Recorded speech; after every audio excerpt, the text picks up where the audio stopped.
Happy Easter, Grace Kids. It is so great to be with you. And I know a lot of you, but for those of you I haven't met, I'm Miss Tondi, and I'm here to talk with you about Easter.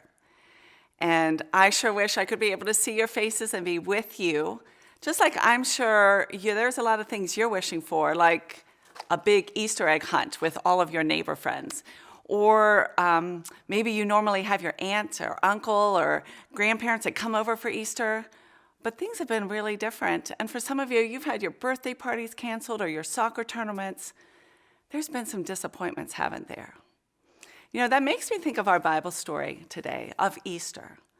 Because when you think about it, the disciples who lived here on this earth 2,000 years ago, they had been with Jesus for 3 years. And they had been with him everywhere. And they had heard him talking and teaching about God the Father and telling them how loving and forgiving he was.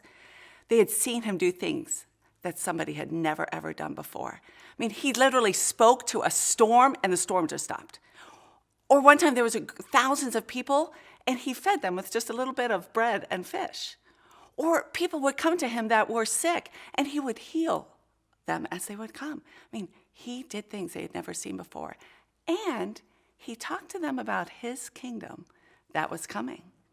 And so, on Sunday, Palm Sunday, when they come to Jerusalem, just like we learned last Sunday, and the crowds are lining the streets and they're throwing their cloaks down there and the palm branches, they must have been thinking, oh, we're getting close to when Jesus is going to be king. I mean, they're shouting, Hosanna, Jesus, save us.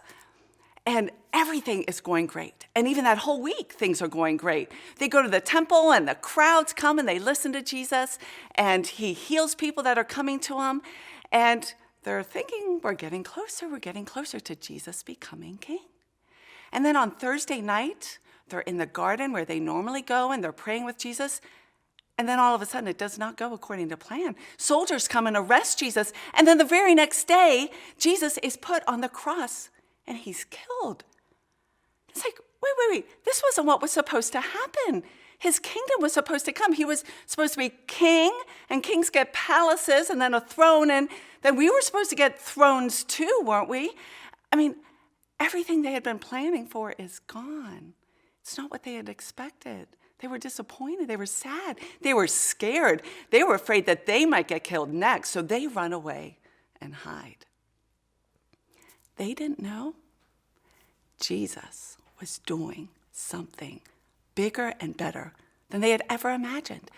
He was making it possible for them to become part of his family. You see, they knew Jesus was perfect, kind of like this white piece of cloth. There was no stain on Jesus. Jesus always obeyed his Father. They also knew they were not perfect. They did not perfectly obey God's laws. No, as the scriptures told them, and they knew this, their sins were actually like a deep, dark red. Their sins, when they disobeyed God, they were walking away from him. They couldn't be close to him as long as their sins remained deep, dark red. And so when Jesus died on the cross, most people, they just thought, oh, it's a good man dying up there.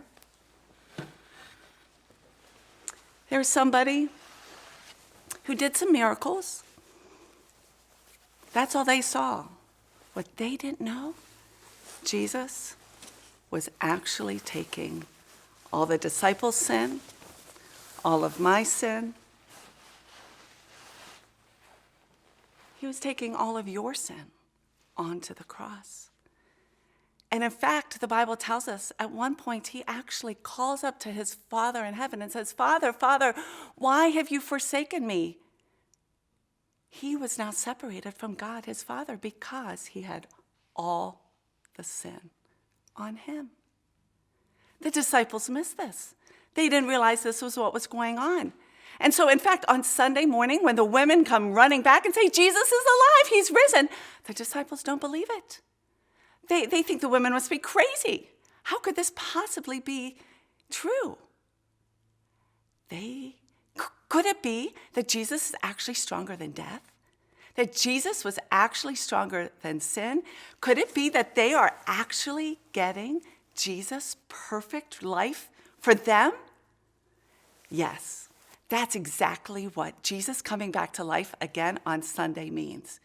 On Easter, we celebrate that Jesus has made it possible for us to be adopted into his family. Jesus said, yes, or God the Father said, yes, I see all of the sin. It is now on my Son. You now have this. And so as we continue to worship together, I want you to keep thinking about, oh, wow, I can be adopted into God's family. So listen to Pastor Mitchell as he talks. And when we all get done, talk more with your parents about this. Thanks so much, kids. It's been great being with you today.